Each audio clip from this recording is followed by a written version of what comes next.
Emotional chaos inside BTS. How Jin's honest words completely shattered Jungkook's composure was a moment no one could have predicted. In a world where every gesture of BTS is scrutinized, dissected, and endlessly replayed, Jin's sudden confession sent shockwaves that not even the most prepared fan could brace for.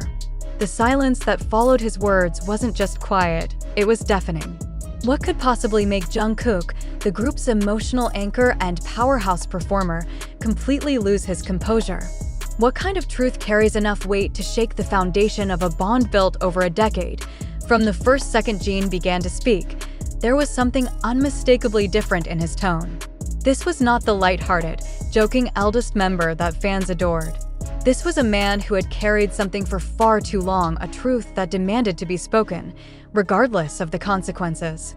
His words were deliberate, heavy with meaning, and when he said, "There's something I never told you, something I should have said years ago," the air itself seemed to thicken. Jungkook's face said it all. The youngest member, often the embodiment of composure and professionalism, froze. No words, no gestures, just a stunned silence that spoke louder than any outburst ever could. What could Jin have possibly revealed to provoke such a reaction? Was it a confession of regret, of guilt, or of something far more personal? Something that went beyond their music, their fame, or even their brotherhood? The confession, according to those present, wasn't about scandal or betrayal. It wasn't about contracts or fame. It was about responsibility, a decision Jin had made during BTS's formative years, one that he believed was for the greater good, but that came with unseen emotional costs. He revealed that he had once accepted a deal, an opportunity that advanced the group's visibility but demanded a personal sacrifice, something he had kept secret for years. The impact of that admission hit Jungkook like a tidal wave. For years, he had looked up to Jin as a source of stability and honesty. To learn that Jin had borne such a secret alone was both painful and confusing. How many times had Jungkook relied on Jin's words, trusting that he was always transparent? And how does one reconcile that image with the revelation that even the strongest among them had once chosen silence over disclosure? As the room sat in stunned quiet, Jin continued. He spoke about the isolation of leadership, the burden of making decisions that might never be understood, of hiding fears behind a smile, of carrying the group's success as both a badge of honor and a chain of guilt. It wasn't a confession meant for drama. It was one born from exhaustion and the desperate need for truth. What followed was one of the most emotionally charged silences ever witnessed in the group's history. Jungkook didn't cry, but the flicker in his eyes revealed the storm within. His stillness was not detachment, it was disbelief.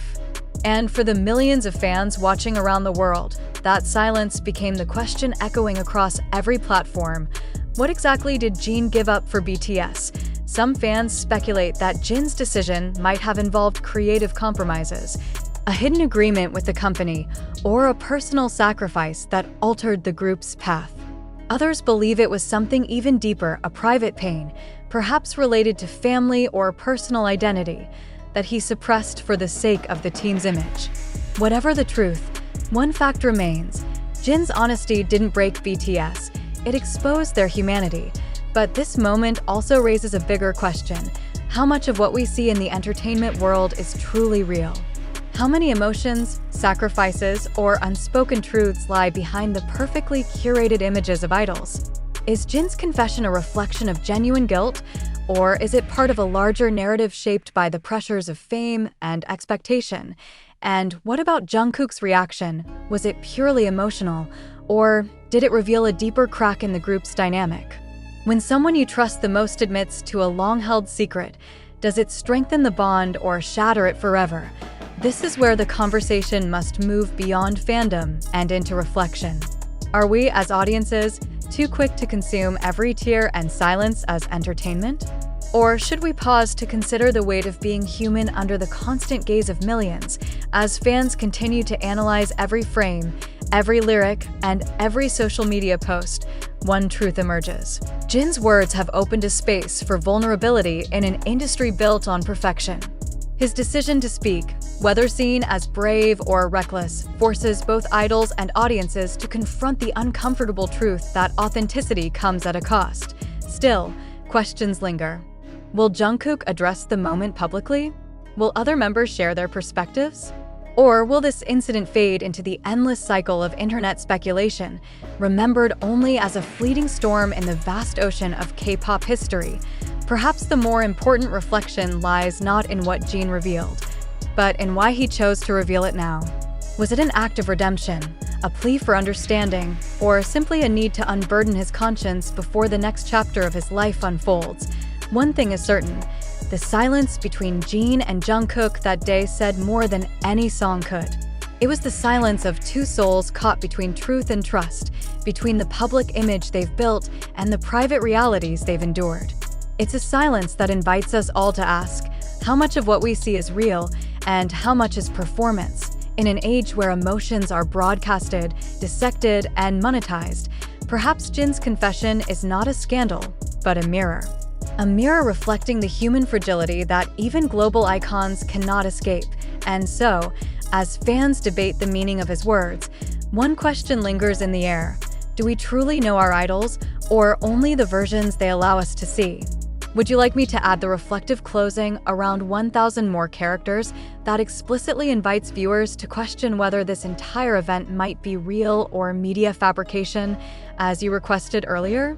The emotional gravity of Jin's confession and Jungkook's visible reaction has left the world divided. Some believe this moment was genuine, a raw, unfiltered burst of truth that pierced through the polished image of BTS. Others, however, question its authenticity. Could this have been orchestrated, perhaps subtly designed to stir emotion, fuel discussion, or even shift public perception? Was this an act of vulnerability or an act of strategy? In an era where media narratives shape public consciousness, how can we know what's real anymore? Every clip that circulates on TikTok, every fan edit on YouTube, and every trending hashtag on Twitter contributes to a collective story. But does it tell the truth? Or are we merely consuming fragments, each filtered through the lens of emotion and bias? When we watch Jin's trembling voice or Jungkook's stunned silence, do we see the full picture, or just what algorithms allow us to see? These are uncomfortable questions, but they are necessary. The line between reality and performance has never been thinner, especially in the entertainment world. What if this moment, this so-called confession, isn't entirely spontaneous? Could it have been shaped, at least in part, by the pressures of fame, the expectations of fans, or the relentless demand for new stories in an oversaturated media landscape? Let's pause and think critically. Why did this confession happen now? Why, after years of silence, did Jin choose this precise moment to speak? Could it be that the timing itself is a message, perhaps tied to shifting dynamics within HYB, or even the emotional fatigue that often shadows long-term success? Or is it simply the human need to finally speak one's truth, no matter the consequences? The reactions from fans have been equally complex. Some praise Jin's honesty, calling it an act of courage that shows the real man behind the idol. Others, however, accuse the media of amplifying the situation, twisting emotion into spectacle. And still others wonder, are we, as fans, complicit in this cycle of emotional consumption? Do